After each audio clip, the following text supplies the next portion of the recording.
have. So do you have a paper version of it?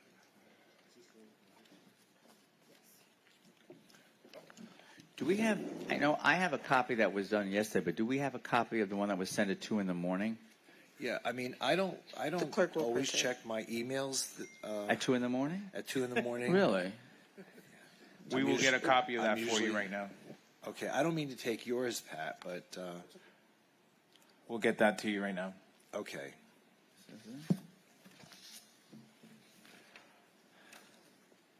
Well, the problem, it's not just because of me, but, you know, the community needs to know what we're referring to. And we shouldn't be waiting to the very last minute to be submitting documents on something like this. And I'm not saying that there's a huge audience out there, but there may be some watching, and they don't have access to what I have access to right now. And they don't have the email that was sent to us. And so it's important that, you know, this be part of the agenda so that people have this with them. So I did not have, you know, the extra 2 pages that you have now submitted. So anyway, just let's move forward and just be cognizant of that in the future. That's all. Yes, Okay, sir. we can have the clerk put it up, or AV can put it on the screen as well, so members of the public who are watching would be able to see it on the screen. Okay. Please proceed. Okay. Apologies. So on page 4, local authority home rule was added where, you know, our most precious power is our home rule. Tallahassee continues to erode and chip away at our ability to self-govern. So there is the statement that we do oppose any type of policies or legislation that contains serious preemption that would limit our ability to operate as a city. Moving on to page 6, which are the commission's legislative priorities. I just moved up, it's a stylistic technical to move to the city attorney, where we support legislation to change the date for non-ad valorem tax, the assessment. Those are holdovers. They were in previous programs, and we continue to advocate for those 2 things, and to amend the section allowing closed-door meetings on pre-suit liability claims. So until we are successful with that, they will continue to be in programs from this point forward. So are you saying that the current status of the law does not allow us to have closed-door meetings on pre-suit liability claims? Correct. Okay. Does that not become, does that not compromise our ability to try to discuss these things? Dwayne, what are your thoughts on that? It does, which is why we're requesting, or which is why it has been a priority for us to have the statute amended so that it's not just pending matters that allow us to engage in closed-door conversations with the electeds. Haven't we been practicing closed-door meetings on pre-suit matters up to now? No, we haven't. No, sir, we haven't. We have not. Okay. The second thing that was edited was housing and community development, where we just needed to clean up some language about allowing municipalities to create a program for seniors to subsidize the costs incurred as a result of the new condo legislation. We were going to work with the city attorney's office to craft that language and possibly submit it. And here it is on the screen. What do you mean by the new condo legislation? So new condo legislation has been implemented. I know Senator Pizzo has been doing some workshops and town halls about it. That from Surfside, remember we spoke about that, the Surfside fallout, correct? The 25 Right. 25-year inspections, 30-year inspections for condos. Okay. That extra cost will fall onto the homeowner. Yeah, we had the discussion about maybe helping folks pay those special assessments that condos and co-ops are going to be assessing. How would we pay for that? I don't think we ever got to that. No, this was something we were going to talk to the state, how they could help, not necessarily us. Right. That resolution was deferred. Okay. But I think we should add additional language to this to not only allow municipalities to create programs, but that we want the state to create a program to fund these things. Because it's a statewide issue. It's not a local issue. This is impacting everybody, not only along the coast, but inland as well. So I think we should incorporate state funding as part of our request. Yeah, this is an unfunded mandate. Correct. And not that it's going to impose an obligation on the city, but you're right, on the homeowner. And when the state continues to sock away, a couple $1 billion a year into their savings account, I mean, this is totally appropriate to save people's lives, to at least subsidize the cost of these. The problem what's happening in our state now is between costs such as this, insurance costs, taxes, it's not going to, people can't afford to live in Florida anymore.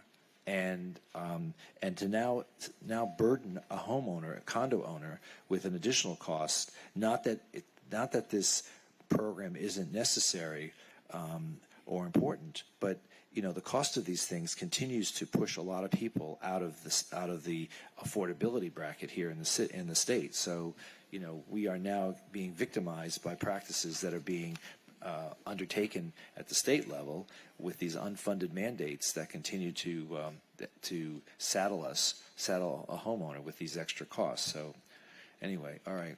Mayor, could I ask just a procedural question? Yeah. So, would you like us to comment as we go through this page by page? Or are we going to come back?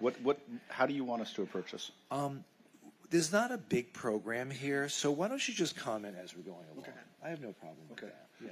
All right. So as we're on page 6, the next section, firearm regulations, I oppose this section. So I just want to be on record that I am not in agreement with the commission opposing the legislature's attempt to preempt local government as it relates to firearms.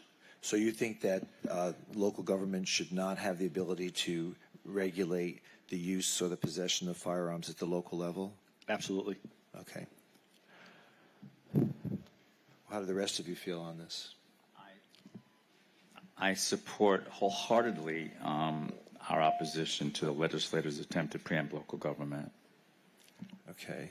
Vice Mayor, do you have any thoughts on this?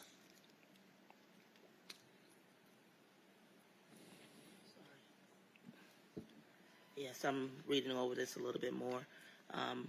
What I'm in support of is making sure that in our public places, government buildings, schools, those critical infrastructures, as it's written here, that there is safety. So that's what I am in support of. I think we all are. But the thing is, since the legislature is preempting the cities from establishing rules regarding those public places, would you be in support of the proposal here to allow local governments to implement rules to protect Yes. people from entering government buildings, schools, and other critical infrastructure areas? I do support that. Okay. And Commissioner Sturman, what are your thoughts? Yeah, I definitely support sensible gun safety regulation, even whatever we need to do. Right. Okay. So a majority is in favor of that measure. And Commissioner Herbst, the language is narrowly tailored just for those 3 areas: the government, buildings, schools, and critical infrastructure for public safety needs. What is critical infrastructure? So that's somewhat vague to me. So that's like your emergency management facilities, your water treatment plants, those police headquarters. Not to have an individual carry arms without going through a metal detector and declaring, it at the door. Those are the critical infrastructures. All right. Well, I will still oppose this. Okay. Thank you. Okay, moving forward, there's a new policy priority that has been coming up time after time on the dais when it comes to FRS pension reform, where FRS retirees are initially redeployed. There's the provision that we still need to pay into the system while certain employees aren't able to reap those benefits. So we are working with the League of Cities to craft some policy language here we go. I'm sorry? I have this, right? Yeah. Thank you. I'm sorry. Go ahead, Daphne. It's okay. In order to look into how we can not pay into the system and not have our employees able to get the FRS. And I know, Susan, if there's any technical questions, Susan Grant would be able to answer those. but I know the discussion has been going on, so it's part of the program. Okay, infrastructure, resilience, and transportation, I know is also a priority. How is this going down? There we go.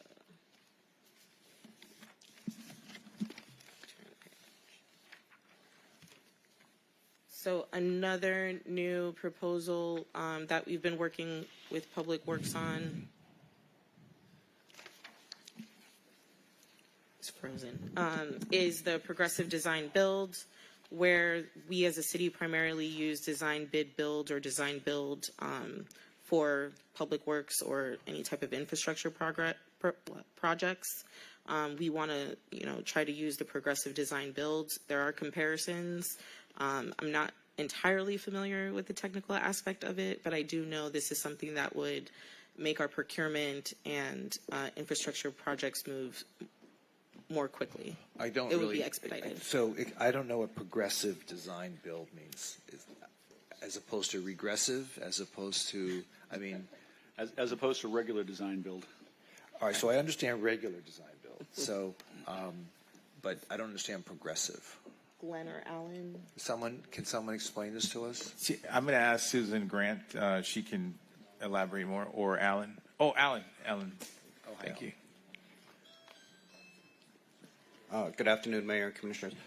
Progressive design build is a methodology where you're engaging a company to help you to work through what we would call the design criteria package to determine what we want to build when it's uncertain, like City Hall right now. We don't know exactly what we want it to look like. Is it 6 stories or 20 stories? But you would bring in that construction company earlier. They would work with you to get to a guaranteed maximum price, at which time the city would decide whether to move forward into the design build phase or to take those documents and move forward and do a separate solicitation for it. Right now, in discussion with procurement, there are certain state rules that don't allow us to use this methodology. It is becoming more and more prevalent in the construction world for when you're working with something that's uncertain as to what you want the final product to look like, but you want those professionals involved early on in the process. So how are these consultants chosen? It's not it's not like there's a team or a committee of consultants. It's almost sounds like you pick somebody to help you through the process. Do they then get to bid on the process that they've just designed? Well, you will make an initial selection based on the quality of the firm, and as you're working through the process, once you get to the point where the building facility is defined and they give you a guaranteed maximum price, you would decide whether to continue with them under that contract or to take the work done to that time, which is probably around a 30% design, and go out and bid it as a design bid project and let others compete on it. Okay, well, I understand the process now. I'm not sure how that would work. And, it's sort of a hybrid between an unsolicited proposal and a regular design build, because you've chosen a particular company to work with you, and then they sort of have the inside scoop on what the design is, and therefore they're going to know how to bid this out, which is an advantage over others who did not have that inside information. Well, Mayor, in this case, if you decide to continue with them, you would not be bidding it at all. You would be just continuing under that original contract with them to move into the construction portion of the project. Right. But what it does is it gives you an off ramp. Once you get to the around the 30% design, decide to continue with them, or you don't like the pricing, and then you take that in order to go out and do a solicitation for a traditional design build project. So is this a concept that's been floated around the state, or are we coming up with this? It has been floated around with the state. Last year, Senator Hooper did file a bill. It died. We anticipate that it will come back this session. So with having this in our program, we have the upper hand, and we can enter into negotiations and conversations with him to put the language that we would like in it, or the possibility of putting that. Well, it doesn't mean we have to follow it. It just means that it's a tool that if we choose to select it. Correct. Okay. Right. One of the things that's a little different about this, Mayor, is that in progressive design build, you're typically only evaluating the contractors based on qualifications. So price doesn't enter into it. That's sort of the one difference between the other delivery methodologies is where you look at price as part of it. In this case, you're moving forward based simply on qualifications alone because the price isn't developed until later on in that process. So Right. it's one substantive difference between traditional design build and progressive design build. Okay. All right. Thank you, Alan. All right. Everything else in the program are holdovers from last year, and then we get into page 8, which are our appropriations requests. What page are we on now? Page 8. With our appropriation requests, our continuing requests include arts and culture to support the increased funding for historic preservation and the restoration of full funding for cultural arts. We seek to see it go back to pre-recession levels when it was in the $23-30 million range. It has since then been decreasing year after year. So our nonprofit foundations and arts and culture organizations have been receiving less and less from the state. With economic development, we continue to support funding for our executive airport capital projects.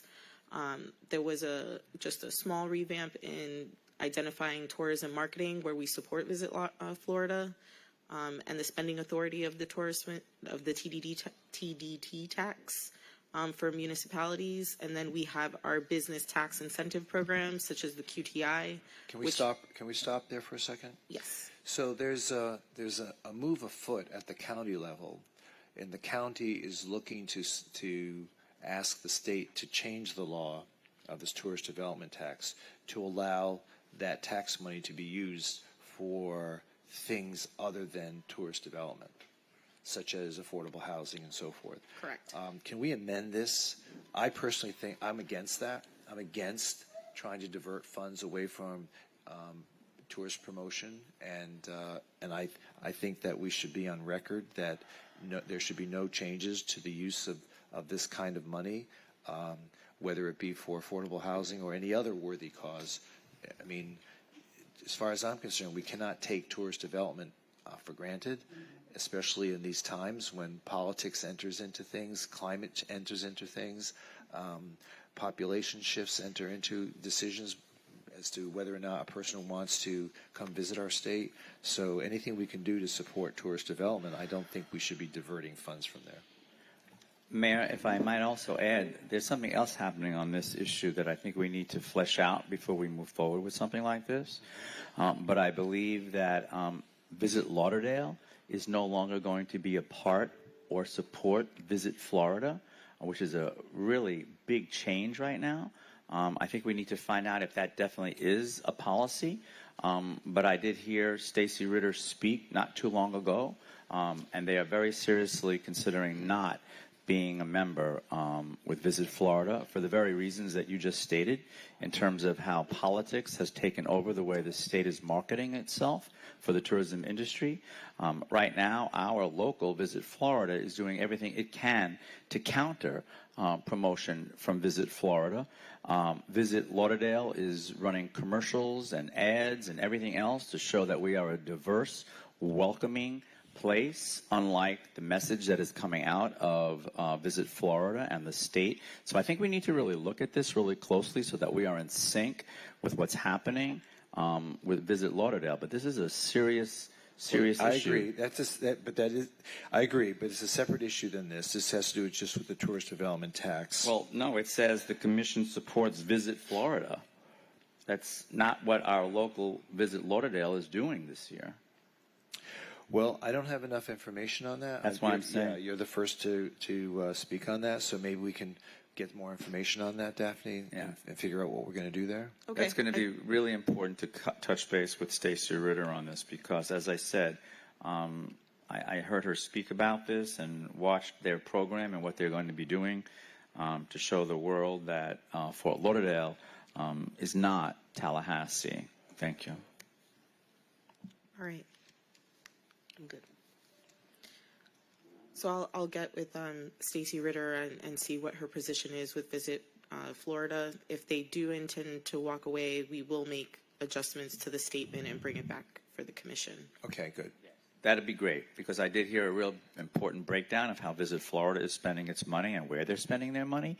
And it's not something that I think that we would want to be doing in terms of how we would want to be spending our money and the markets that they're going after, and the media outlets that they're using to promote the state. It's diametrically opposed to what Visit Lauderdale is doing. Thank you. Greg, if I may ask, the information that last minute my colleague is sharing, could I get that information to be more versed about this conversation? Yes. Because I too, this is the first time I'm hearing about the information that he's sharing with us, and this is, this is definitely very impactful. We want to make sure the direction that we take as a dais, that we're going to be promoting and representing where our citizens and neighbors are also not affected by the changes in a negative manner. Definitely, we'll be getting that information for you. Thank you. I'm looking it up right now as you speak. Ready? Keep going. Okay. We have the same language from last year's program when it comes to business tax incentive programs, such as the QTI program, where we support the reauthorization of the Qualified Target Industry Tax Incentive Program, QTIs. This will be amended because it is no longer the Florida Department of Economic Opportunity, is called Florida Commerce. So it will be updated with the appropriate name change for the state agency for economic development. The QTIs were an integral part of how we attracted large companies to relocate from different states, and also how we were able to work with the Alliance in providing the back-end incentives to employ a certain number of individuals. We also support the reauthorization of the film tax credits. Last year, I believe Senator Gruters filed a bill for film and tax credits. It died. It was not successful. We think it might get filed again. It just depends on the climate of the legislature, but we do support those credits, especially with a film studio coming in the next several years. For neighbor support services, there is a new request for the homeless mental health housing program. There are some edits with the amount that has been requested in the draft that was submitted.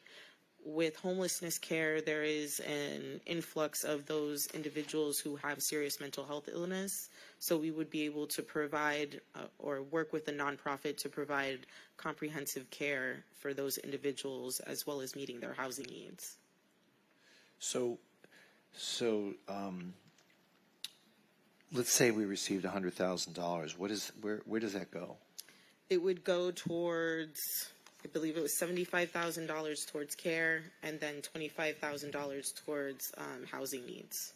So what does that mean, though, towards care? Like we pay Henderson Health to take care of homeless individuals and assist them in the treatment of their mental illness?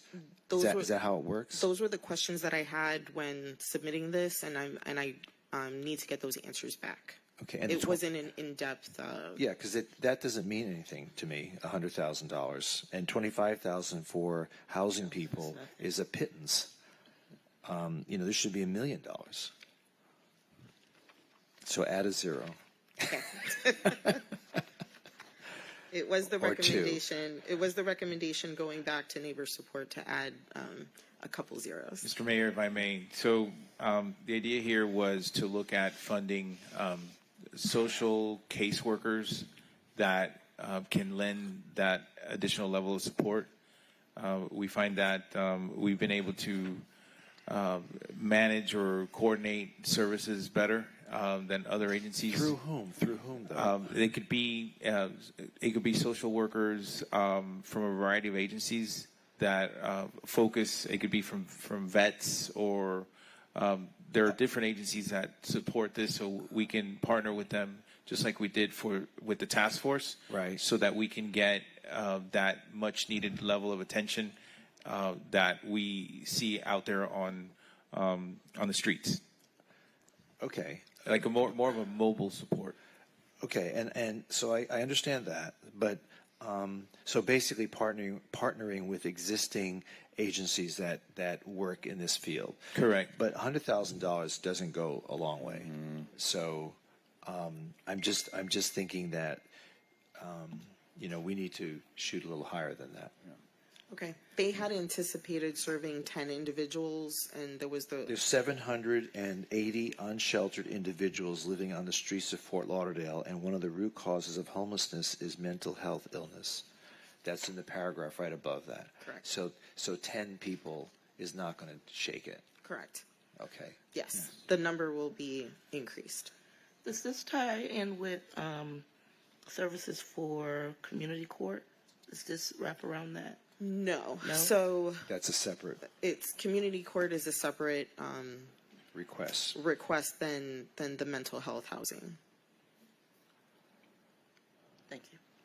Mayor? Yes, sir. If we may, I didn't want to go too quickly over the film and tax credits. This is very important to us, especially with what we're trying to do with the movie, film studio, TV studio, the education component out there. I think that we have to really highlight this and make it a little stronger for our case in terms of what we're trying to accomplish there, because this is economic development. It's really important, and I think we either need to bold it, but with the investment that we're seeing, we need to really try and get as much help as possible on the film and tax credits. Is there any activity in Tallahassee that suggests that they're even interested in this? No. Right. So why waste our time? Well, again, we don't know if it. Again, this is our proposal. This is our policy. It's our I know. program. We don't know. Things can change on a dime up there. But I think it's important. I don't think it's wasting our time. I think it's just making our case. And I think that we have to just go on the record as being very strong to try and Okay. get as much support for that. Okay. The beauty of the program is that it allows our lobby team to advocate when bills are filed. So anything that does revolve around the film tax credits or film, we would be able to advocate on without having to come back before the commission, because we know session is 60 days and it runs pretty quickly. Okay. Right, and maybe we can pull some numbers of what it used to be in terms of the dollar amounts, and I just want to see us beef that up because, obviously for selfish reasons for our city, that's a very important project for us. Okay. Thank you. The next pot of money for funding requests is Parks and Recreation. Last year, we had requested Carter Park. The project was vetoed, but I didn't know if we wanted to go back after it. Yes, we Yes. do. Yes. Yeah, that was a shame that it was vetoed. I mean, that was ridiculous. So that question was answered. And then with public safety, we have a couple new requests, and I would like to ask Chief Golan to come up. So the first request, we're still determining the amount, is for 4 fire rescue ambulances. I believe the $232,000 is half of the total amount for the 4, which falls in line with what the state would require, because we don't ask for full funding from the state. We ask for at least 50% plus, a match. Hello, Chief. Good morning. Good morning. Good morning. Afternoon. Are we there yet? Afternoon already? Yeah. Afternoon. So I guess we're going to start with the ambulances first. So Mayor, Vice Mayor, Commissioners, the request is for the detail rescues. So at all the details and the increasing number of details that we're seeing throughout the city, the fleet that we currently have is our old units that have been that right before they go to auction, we utilize those as our detail units. We've been having some challenges with them in regards to reliability with them, which then has us pulling other units to then cover those details. So the ask is for us to replace those units with a modified type of unit, not the same units that we're using on the streets in operations because of the cost associated with those, but more of a van-type modular unit that would be just dedicated to details. Got it. Can I ask a question? I mean, this is unrelated. I'm just in general. During the floods, I think the Broward Fire Rescue had higher clearance on their vehicles than we did. So is that something when we're looking at equipment and vehicles, are we going in that direction in case of flooding or not? So we have, our vehicles are just as high as theirs. In fact, we were the ones that started a number of years back in raising some of our vehicles to a higher level based upon what we saw out of the FEMA task force groups out of Miami. We've made some, since the flood, have purchased a buggy type of vehicle to help us access should that happen again, as well as also have some plans in place that some of our vehicles that will be sent to auction later this year, retaining those vehicles and modifying the same exact way the FEMA task force have them modified, which will actually place us as one of the only in Broward County that has those modified vehicles. Well, thank you. Yep, absolutely. The next one on the list was the replacement for the fireboat. We currently have 2 fireboats in operation, the oldest being from 2009. It's a modified center console boat that had a fire pump put in the front. The idea here is to keep our fleet up to date and to replace that so that we're able to continue serving on the water as well on land. And then the final is Fire Station 13. This project is currently fully funded and moving forward. However, we haven't broke ground on it, and there's some concerns of where we'll be when the groundbreaking actually takes place in regards to funding. So just trying to be proactive in that and to look for alternative sources. Any questions? Any questions? Thank you. Thank you. Thank you. That helps me. The next pot is with resilience and infrastructure. We are very familiar with that. We have existing language where we support full funding for infrastructure projects that fight sea level rise, specifically identifying adequate funding for water, sewer, stormwater infrastructure improvements, and the continuing to support the $50 million recurring for beach renourishment, revitalization, and enhancement efforts. With that, there are some new projects. One of them is roadway resurfacing. We know that we have a lot of potholes in our roadways, as well as other, I can't say it, asphalt. That's one of the words I can never get. Where it's reached its end of its life cycle, so there would be a request of $5 million out of $12.5 million to repave a number of sidewalks that, or not sidewalks, but roadways that are in deep need of that repair. The second one is to support our Fortify Lauderdale program for resilience. We know in April and with continued rainfall, we experienced significant flooding. That would be a $1 million ask to initiate the planning and design for the second tranche of the 17 neighborhood improvement projects. The next request is replacing the Galt Ocean Mile improvement project, about $5 million. We are still looking at the number and talking with Representative Lamarca on the Breakers Avenue project, where we currently have $850,000 in federal funding in the budget. We'll wait to see how that looks at the end of the year, but we are requesting that $5 million to get this project going. There is a $13.6 million funding gap. This $5 million would push us in the right direction and possibly ask for it in the next year. So let's step back for a second.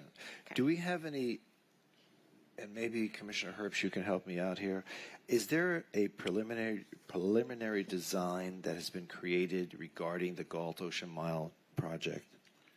So that's currently where we are. So we had initially We got the 500,000. gotten 500,000 from The state. CHIP, and we were matching that. And I'm kind of surprised that it's not in here again, because CHIP is going to be doing a further ask this year for the balance of that, with then construction money in the year following that. So we think we need to leave that in there to support his request for the second half of $500,000. So that was the initial thought. I did speak to the commissioner to the representative earlier this week, and he said he was swapping out Galt for breakers. Has anybody told that to Fred Nesbitt and the Galt Ocean Mile Association? We thought we'd leave that up to you. Yeah, no. I'd rather not. So I love that Chip LaMarca. yeah.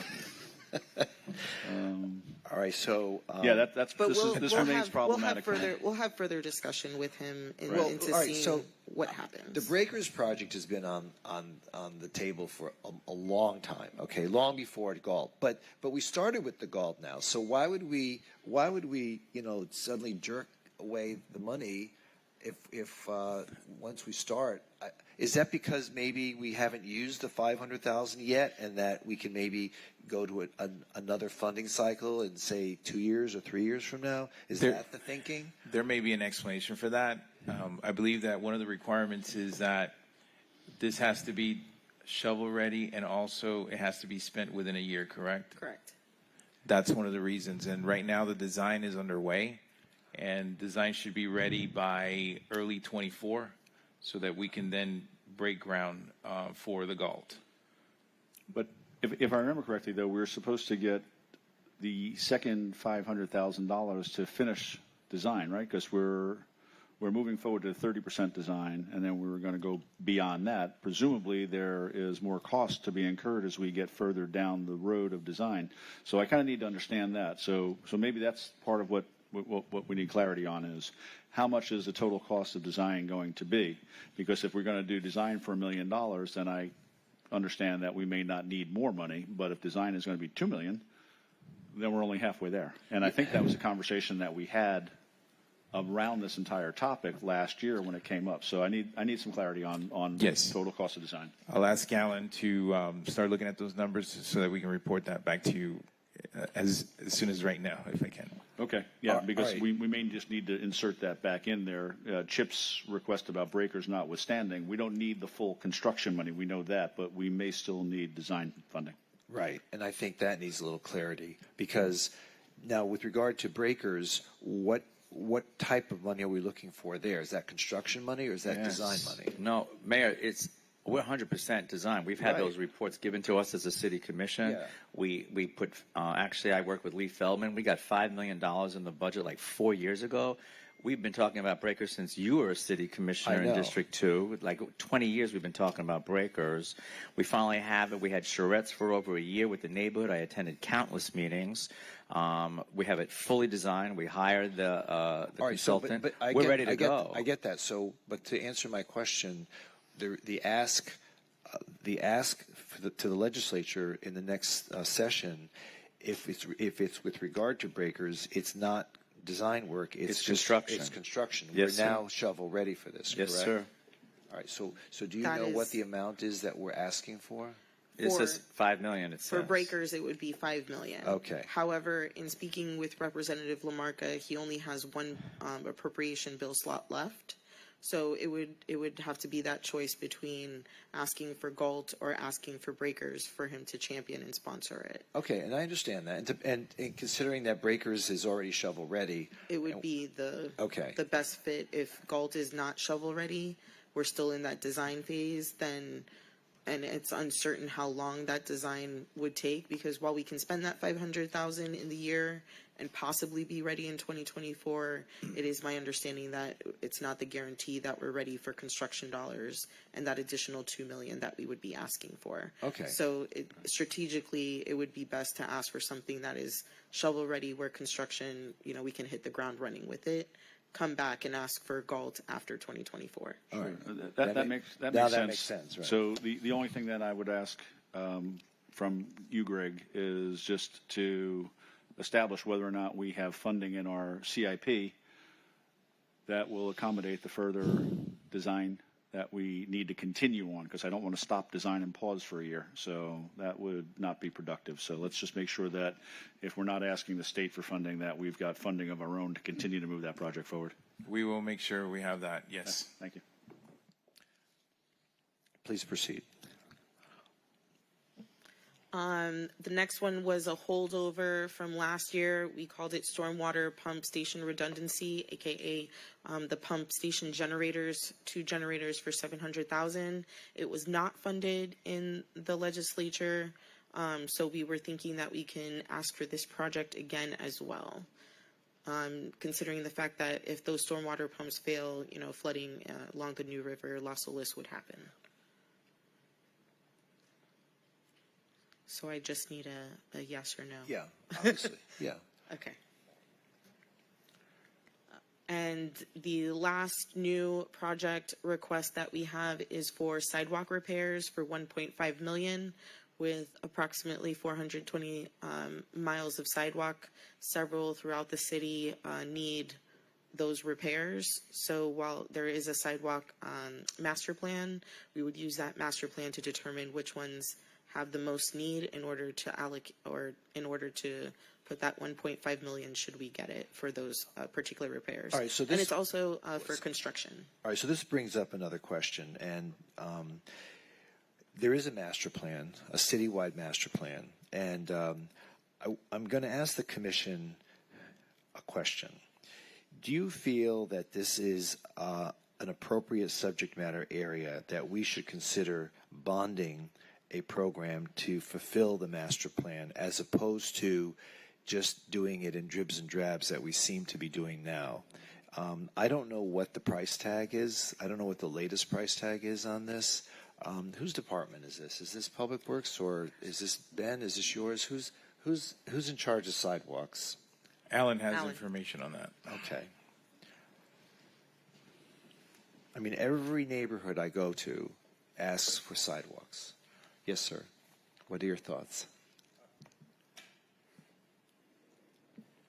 Works when it's on. Mayor, right now I believe we get about $1.5 million, including CDBG funding for sidewalks. As we looked at the original master plan that was developed many, many years ago, it identified about $15 million in needs to repair cracked and that was just repair. Right. At that time, we funded it at about $5 million. Since then, we've had a lot more sidewalks that have broken or replacement. So we are very far behind on addressing all of those needs. But that's just repair. That's not repair. That's not new sidewalks. No, and we do the repair and maintenance of them, and this is where TAM will jump in, because they've been doing the study to look at the gap analysis where we don't have sidewalks, we need them. I don't think we have the final results of that yet, and we won't for another few months. But there is a very significant cost associated with new sidewalks as well in order to meet needs of some of the neighborhoods. Mr. Mayor. Yes, sir. Is Ben here? Oh, Ben, welcome. Ben's the man. We had a meeting about this. Bob, I want to thank you for coming up. We spoke about sidewalks specifically for a while. If I'm not mistaken, I think they're doing a final update on the need for new sidewalks. I mean, the gap is a very misleading name. It doesn't mean the gaps in the sidewalk. But I think it's going to be ready by this summer. We'll have a final handle on it. Is that correct? Yes. So Ben Rogers, Director of Transportation Mobility. So for the Sidewalk Master Plan, it just started last month with some initial kickoff meetings. I think there'll be some public outreach at the end of this calendar year, early next year. And then there'll be a product that comes out of that in spring, early summer of next year. Are you sure there's not already one? I remember Lee Feldman undertook a master plan analysis of the new sidewalk needs. Am I mistaken? I'll probably butcher the year, but I believe it was 2012 or 2013 is when something was done. Yeah. So this is to update that, to look at the current needs now. Public Works did some LiDAR data capture, and so we're using that for the modeling. But what it's going to come down to, Mayor, is really putting the plan together of how we prioritize where the funds would go. Are they going close to schools? Are they going close to dense areas? Are they going to residential neighborhoods first? Really try to understand where and how we would prioritize any funding that's available. Well, I'm not looking to prioritize right now. I'm just asking the question, do we know what the need is? if we can establish the need, then this commission can make a decision as to whether or not to look to prioritize, but to undertake a full-scale citywide effort to install sidewalks where people have been asking for sidewalks for years, let alone just the repair, but new sidewalks. And does this commission want to issue bonds in order to pay for them, rather than telling one neighborhood there that, all right, you're more important than this neighborhood? We don't want to get into that game. Every neighborhood is important. So, so you feel that the master plan identifying where new sidewalks should go would be completed by when? I believe it's spring of next year. Of 2024? That's correct. Okay, and we can bring it up at that time. To add to what you've said, the same neighborhoods that we've gone through, I agree with you, Mr. Mayor. A piece here, a piece there. We have another $500,000 this year, maybe another $1 million the next, and it's going to be beyond our lifetime before all the sidewalks are done. Exactly. And I spoke to Greg, our city manager, about some of the options for funding. This was in the meeting that we had with Transportation Mobility, and I think your idea of floating a bond, that actually will expedite it. We could get everything going. It's not just like crumbs off the table. We can actually take a big chunk and get this thing going. I think that would be a great idea. Okay. That's my opinion. But we can still ask the state for $1.5 million. Oh, yeah, of course. Yes. I thought I was off the hook. Right. I wonder if this would be, is this a subject matter area that would be eligible for federal infrastructure funds as a part of the transportation budget? Possibly. No? We can Maybe. look into it. Could you? Yes. Okay. Well, I thought that was the last one. There are two more. So there's the sanitary sewer system rehab that we had asked for last year. It was not funded, and it's for the rehab and replacement of sanitary sewer collection mains, manholes, and laterals to reduce the inflow and infiltration. I&I, yes. And it would be an ask of $1.5 million. We have been told that we could possibly get it this year again in the budget, but again, it all depends on the legislature and how many other hurricanes decide to come to Florida. The next pot is transportation. Went a little too fast. Of course, we support the transportation and mobility. Two holdover projects. One was Riverland Road traffic calming for $1 million, and the second one was the Lauderdale project. We did get a recommendation that we do drop the Lauderdale project because the legislature doesn't have an appetite to fund that particular one, but we can keep it in here as a holdover until we do get funding for it.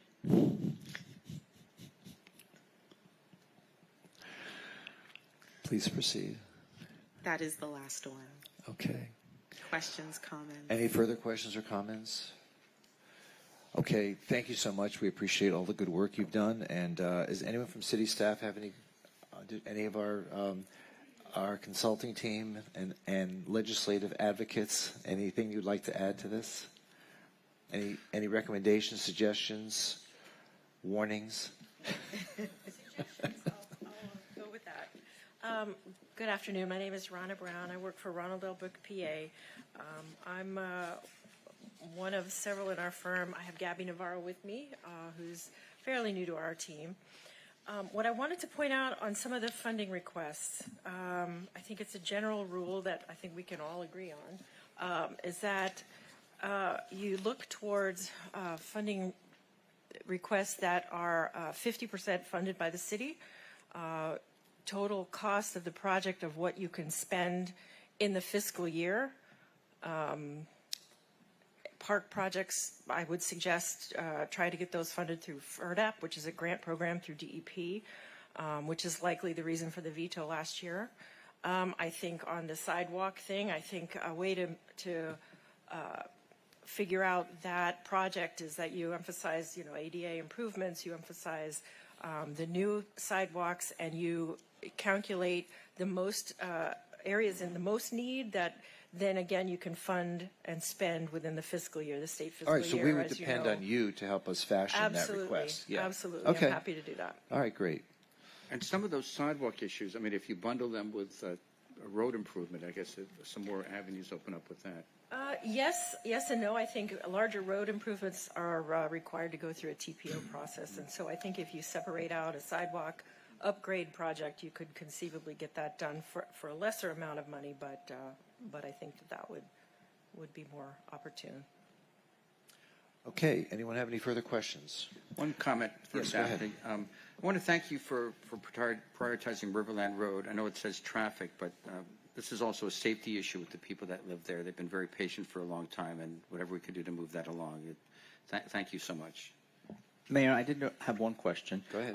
And I see that Zoe's here. Maybe she can help us with this.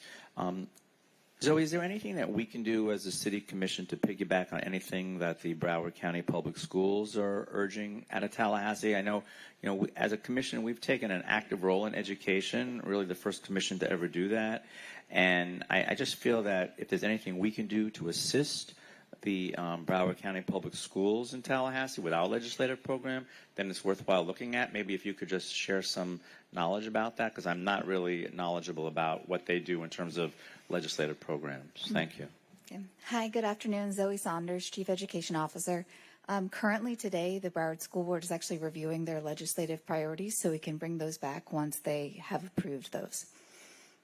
Because I do think that perhaps we look at that and then maybe just a very general comment about that we support the Broward County Public Schools legislative program in terms of our support for education in our city, something like that. But we can put that with the fundamental principles, like how we do with the Florida League of Cities, where we support their program so long as it doesn't contradict our program. Right. I just think it's important for us to support the schools.